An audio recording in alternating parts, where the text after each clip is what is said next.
Chapter 32. Pong was surprised at how steadily he walked as he wove through the crowds along the canal. He expected that he'd be jittery or in a hurry, but he was able to keep a calm, even pace.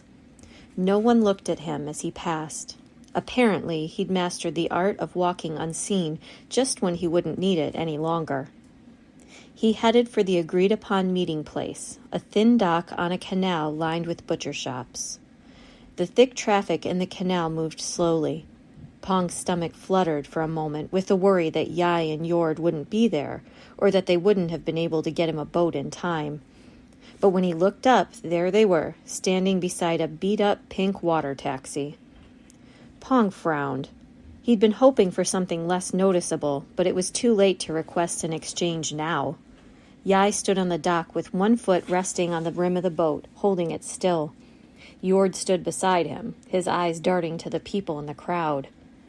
Pong hurried their way, wanting to get this part over with as soon as possible. Yord grinned when he saw him. "Well then, we're all settled, Junior." He looked down at the water taxi. "We even put some fresh water and bananas in the front for you. All the comforts of home." "Wait," said Pong. "What about a border permit?" Yord's grin melted into a sneer. "You think those things grow on trees?" "How am I supposed to get out to sea in a pink taxi with no permit?" asked Pong. "Just keep your head down," said Yord. "You'll figure something out. You better get going. Enjoy the beach, little guy." Pong fumed at the oily man, but climbed into the boat without arguing. Yord was right. He couldn't waste any more time. He pulled his cap lower over his brow. Teenage taxi drivers were common, so at least he wouldn't look too suspicious. He just hoped that no one flagged him down for a ride. Yai tossed Pong the keys. Pong started to thank him before deciding that he didn't owe those slime balls thanks for anything. Besides, he had bigger worries. He had to figure out how to drive a boat. Pong put the key into the ignition and turned it. The taxi's jade orb winked on, and the motor sputtered to life.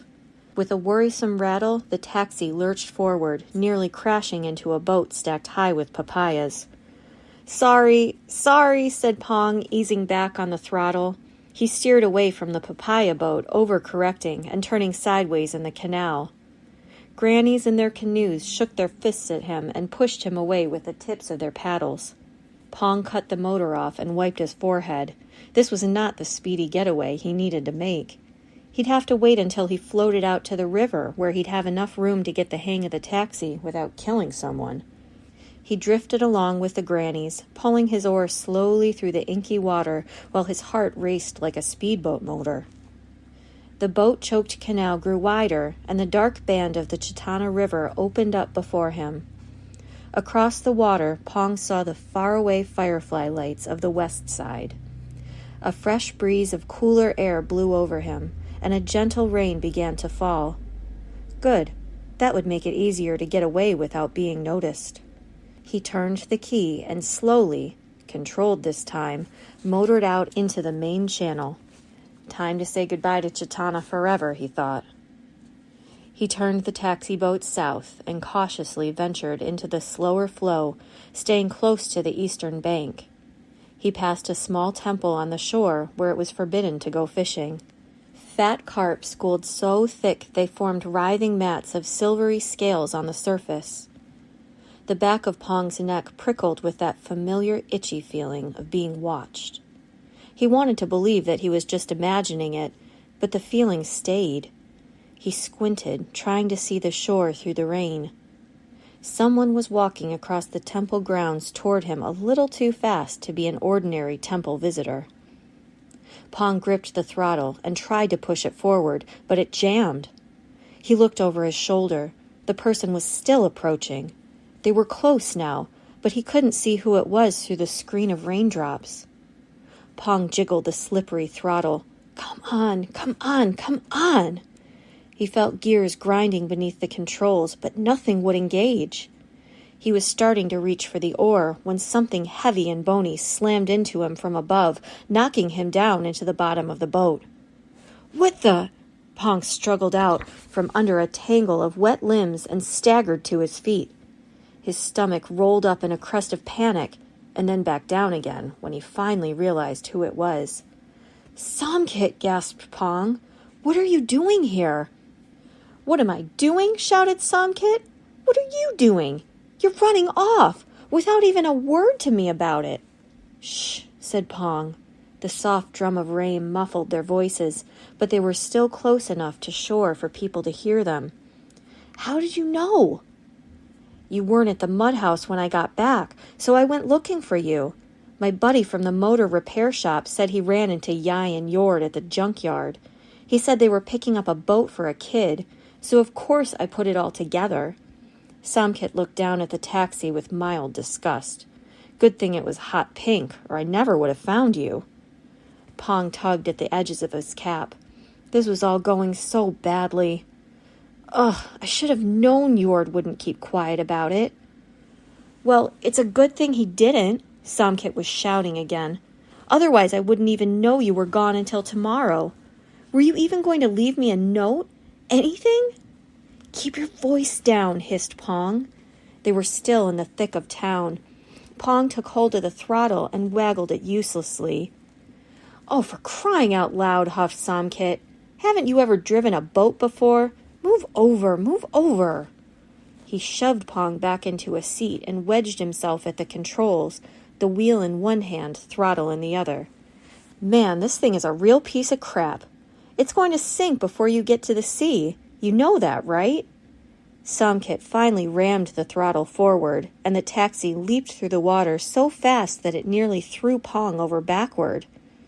Under Somkit's skilled hand, the taxi zipped past the other boats, flying across the water. When they were far enough from the riot of traffic and out of earshot of anyone on shore, Somkit cut the motor off. "Please," begged Pong, "you've got to go back to shore and let me go. I've already wasted so much time." Somkit crossed his arms over his chest. "Taking 5 minutes to say goodbye to your best friend is a waste of time?" "Ugh, you don't get it. Tonight, on the street, I'm sure that I saw... Well, not saw exactly, but..." "The march is just 3 days away," Somkit interrupted.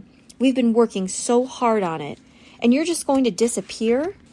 A hot bubble of shame rose in Pong's chest. He was leaving again, running away again. But couldn't Somkit see he had no choice? "Is that all you care about?" Pong shouted. "That stupid march?" Somkit looked stunned.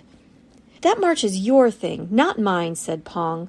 "I was just helping because I owed you a favor, but I'm not going to stick around and put myself in danger for something so useless."